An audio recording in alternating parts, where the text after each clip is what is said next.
Februari 2020, dunia digemparkan dengan berita virus baru yang sejenis dengan virus MERS di Tiongkok.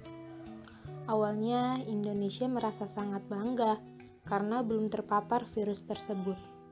Namun, Indonesia harus mengurungkan kebanggaannya pada awal Maret 2020. Kasus COVID-19 pertama terdeteksi di Depok pada tanggal 2 Maret 2020 yang menginfeksi ibu dan anaknya. Sejak kasus pertama diumumkan oleh Presiden, banyak masyarakat yang panik.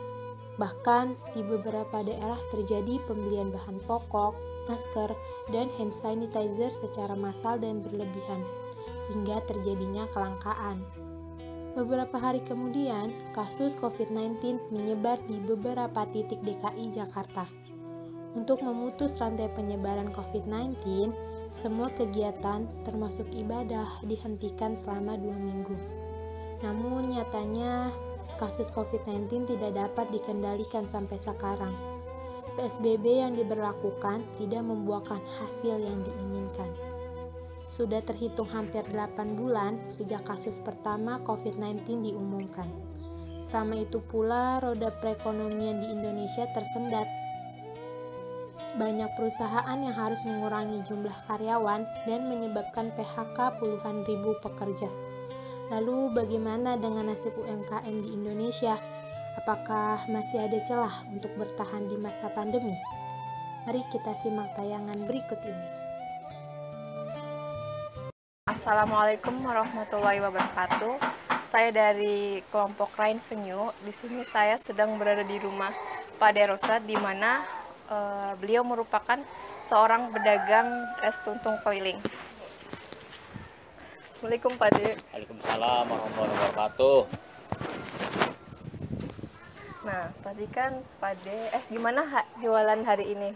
Hari ini lumayan, soalnya agak kerangan, nggak hujan, jadi lumayan lah pendapatan, bisa buat beli beras kilo, sama lawu apa kek.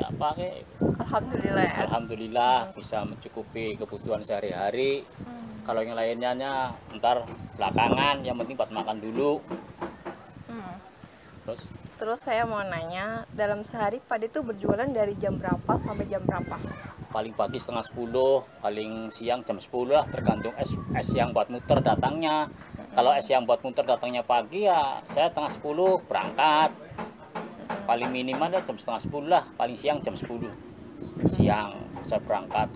Terus jam 12 pulang dulu makan siang. Ya, terus jam 1 ya istirahat, jam 1 pergi lagi, berangkat lagi. Kalau cuacanya bagus sampai jam setengah 6 lah, maghrib ada di rumah. Kalau cuacanya jelek, hujannya jam 4 atau jam 3, tergantung hujannya jam berapa saya pulang udah. Terus untuk modal yang disediakan, berapa modal yang dikeluarkan untuk jualan es tuntung Pak De? Yang dikeluarkannya semuanya kalau total ya hampir 150 lebih. 150 ribu lebih lah. Itu berikut komplit lah, ada es, ada racikan-racikan bumbu-bumbu itu, ada aci, ada persiapan es, gelas, contongan atau horen, itu segala macam belanjahan, ada ketan, ada mutiara atau segala itulah sekalian buat campuran es. Terus saya mau tahu lebih nih, sejak kapan Pak De mulai usaha menjual es tuntung?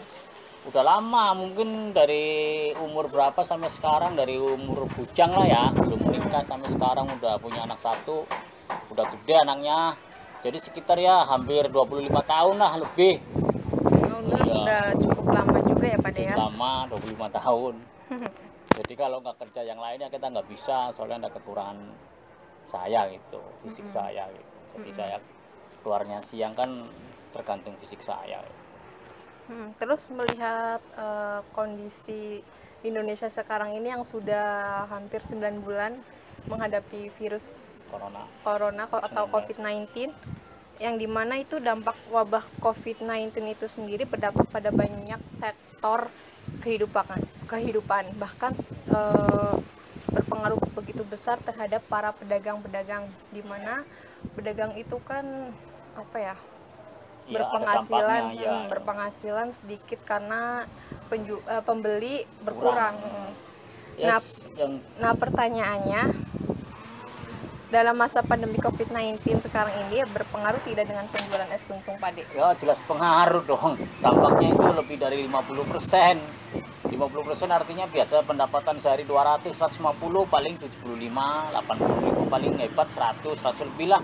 Nggak nyampe 150. Itu kalau cuacanya bagus.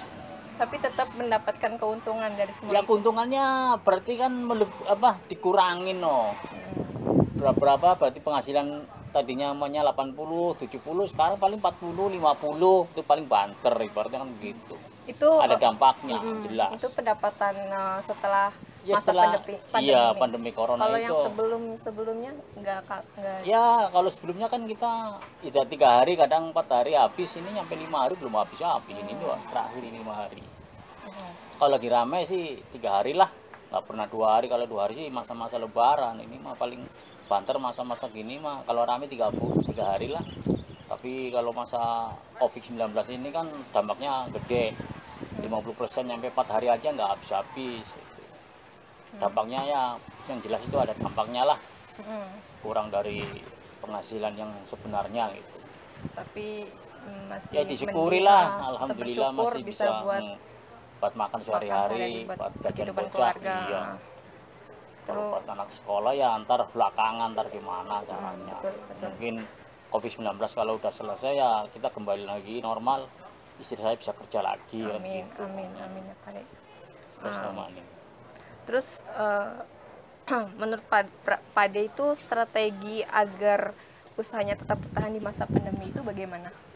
Strateginya kita harus ditaati, disyukuri, ya, dinikmati, ulet, rajin. Ibaratnya kan kalau nggak ada kerjaan lain kita kerja apa lagi? Orang kita condongnya udah es krim, kalau kita modal lagi ya kita bikin gerobak, ini modalnya apa lagi? Orang zamannya begini ya sama artinya pedagang apa lagi ya sama. Ibaratnya kurang dari 50 hasilnya 50% lah, 50-50 lah ibaratnya. Harus tetap disyukuri ya Pak Harus De ya. disyukuri, iya, soalnya mau kerja apa lagi ya kita bikin gerobak lagi sama aja. Modal gerobak apa ya sama, orang bakso aja yang jualnya modalnya gede hasilnya sama. Oke. Itu mungkin apa itu, orang kalau saya mah ya jelas disyukuri, dinikmati lah gitu aja. Oke, udah terima kasih Pak De. Udah. Semoga jualannya kedepannya semakin Jaya makin lumayan, makin pendapatan barangkali lumayan. ada pesanan gitu. Terus semoga Kalau ada pesanan COVID-19 itu. ini segera usai dari negara kita. Udah. Makasih Pak De. Ya, udah, makasih. Wis.